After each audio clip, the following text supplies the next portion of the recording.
Bismillahirrahmanirrahim. Assalamualaikum warahmatullahi wabarakatuh. Perkenalkan, saya Yumi Oktarima dengan NIM 2030202234. Video ini dibuat untuk memenuhi ujian akhir semester pada mata kuliah pengembangan media dan sumber belajar dengan dosen pengampu Ibu Dr. Khairawati, Magister Agama. Materi yang akan dibahas ialah mengenai tentang syirik. A. Pengertian syirik. Syirik merupakan nama lain dari menyekutukan Allah Subhanahu wa Ta'ala. Syirik menurut bahasa berasal dari kata asyraka yusyriku syarikan, yang berarti serikat atau sekutu.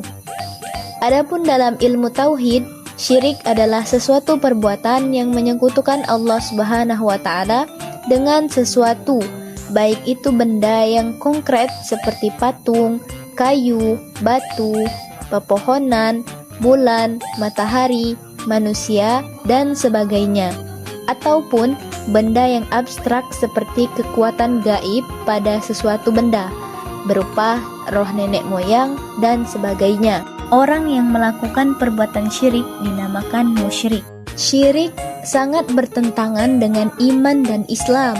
Bahkan syirik merupakan perusak sendi-sendi iman dan Islam yang paling mendasar, karena inti dari ajaran Islam adalah tauhid atau percaya kepada Allah yang Esa. Hal ini dijelaskan melalui pesan Luqman kepada putranya untuk tidak mempersekutukan Allah Subhanahu wa Ta'ala, yang mana dijelaskan di dalam Quran surah Luqman surah ke-31 ayat ke-13 yang berbunyi Bismillahirrahmanirrahim. Wa idh qala Luqmanu libnihi wa huwa ya'izuhu ya bunayya la tusyrik billah inna syirka la zulmun azim, yang artinya, dan ingatlah ketika Luqman berkata kepada anaknya ketika dia memberi pelajaran kepadanya, wahai anakku, janganlah engkau mempersekutukan Allah. Sesungguhnya mempersekutukan Allah adalah benar-benar kezaliman yang besar. Quran surah Luqman surah ke-31 ayat ke-13. B. Macam-macam syirik. Syirik terdiri atas dua kategori, yakni syirik besar dan syirik kecil. 1. Syirik besar. Syirik besar adalah memalingkan sesuatu bentuk ibadah kepada selain Allah, seperti berdoa ke Allah atau menyembelih hewan kurban atau nazar untuk dipersembahkan kepada kuburan jin atau setan, dan bentuk penyembahan lainnya. Syirik besar terdiri atas 4 macam, yakni sebagai berikut. A. Syirik dakwah atau doa. Bentuk syirik dakwah adalah seseorang yang berdoa kepada Allah Subhanahu wa Ta'ala dan juga berdoa kepada selainnya. B. Syirik niat atau keinginan dan tujuan. Bentuk syirik niat adalah seseorang yang melakukan ibadah untuk selain Allah Subhanahu wa Ta'ala. C. Syirik ketaatan. Syirik ketaatan yaitu menaati selain Allah Subhanahu wa Ta'ala. Dan yang terakhir yaitu D. Syirik mahabbah atau kecintaan. Syirik mahabbah ini yaitu menyamakan Allah Subhanahu wa Ta'ala dengan selainnya dalam hal kecintaan.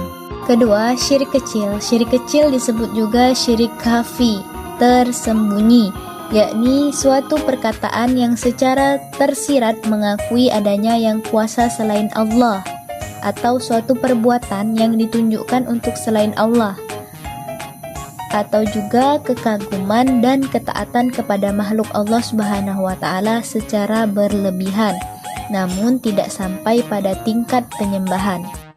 Contoh dari syirik kecil adalah jika ada seseorang yang berkata, obat dari dokter inilah yang membuat saya sembuh total dari penyakit saya. Selain itu, sikap ria atau pamer juga termasuk dalam syirik kecil. Misalnya dengan memperindah sholatnya karena dilihat orang, kemudian bersedekah agar dipuji, atau memperindah suaranya dalam membaca Al-Quran agar didengar oleh orang lain sehingga orang menyanjung atau memujinya. Rasulullah Shallallahu Alaihi Wasallam bersabda, "Qala inna akhwafa ma akhafu alaikum syirkul asghar." Qalu wa masyirkul asgharu ya Rasulullah? Qala ar-riya, muttafaqun alaih. Yang artinya, sesungguhnya yang paling aku takutkan atas kalian adalah syirik kecil. Mereka, para sahabat bertanya, apakah syirik kecil itu, wahai Rasulullah? Beliau Shallallahu Alaihi Wasallam menjawab, yaitu riya. C. Dampak dari perbuatan syirik.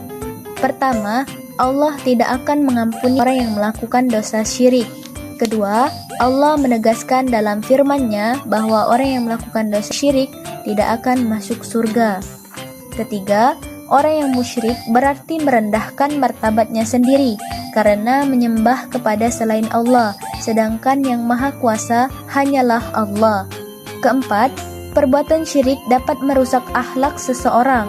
Perbuatan-perbuatan tercela akan senantiasa melekat pada diri orang-orang yang dalam hidupnya menyekutukan Allah. Kelima, orang musyrik dianggap najis. D. Cara menghindari perbuatan syirik. Ada beberapa perilaku atau hal-hal yang bisa dilakukan agar terhindar dari perbuatan syirik. Pertama, selalu menegakkan sholat, karena dengan melakukan sholat dapat mencegah dari perbuatan keji dan mungkar. Kedua, selalu berusaha meningkatkan ketakwaan kepada Allah agar dengan begitu akan selalu diberikan jalan keluar terhadap segala masalah yang dihadapi. Ketiga, selalu berusaha melatih diri untuk senantiasa ingat bahwa syirik itu adalah dosa yang besar di antara dosa-dosa yang ada dan tidak akan diampuni oleh Allah Subhanahu wa taala. Jika kita selalu berada di dalam kesadaran bahwa syirik itu akan menyeret pelakunya ke neraka, maka kita akan berusaha menghindari perbuatan syirik tersebut. Dan yang terakhir, keempat, selalu mengingat Allah dimanapun berada. Dengan selalu mengingat Allah, hati akan tenang dan merasa dekat dengan Sang Khalik. Sekian penjelasan video dari saya. Lebih dan kurangnya saya mohon maaf. Kepada Allah saya mohon ampun. Saya akhiri. Wabillahi taufik wal hidayah, waridho wal inayah. Wassalamualaikum warahmatullahi wabarakatuh.